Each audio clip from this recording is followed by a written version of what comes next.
বন্ধুরা, তোমাদের দেখাতে পেরেছি ট্রেন। দেখো চলে গেল, কত বড় ট্রেন, বাট আস্তে আস্তে যাচ্ছে। একটু আগে খুব দ্রুত যাচ্ছিল, বাট এখন কেমন আস্তে আস্তে যাচ্ছে। যাই হোক, শেষ পর্যন্ত তোমাদের দেখাতে পারলাম আজকে ট্রেন যাওয়াটা। ঈদের আগের দিনে যাচ্ছে ট্রেন।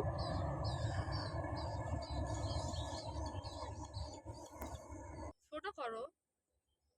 হ্যালো বন্ধুরা, দেখো কতগুলো হাঁস যাচ্ছে। পুরা পুকুরটা তোমাদের দেখিয়ে দিচ্ছি। তো বন্ধুরা, এখানে কিন্তু বিলের ক্ষেত আছে ওই পাশে। তো এই যে দেখো, কলার ছড়ি দেখা যাচ্ছে। এই যে একটা কলা বাগান।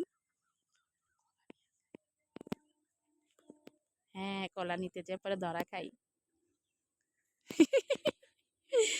তো বন্ধুরা দেখো, হাঁসগুলো যাচ্ছে। কি ফাইন হাঁসগুলো, দেখো এখন মনে হচ্ছে উঠে যাবে।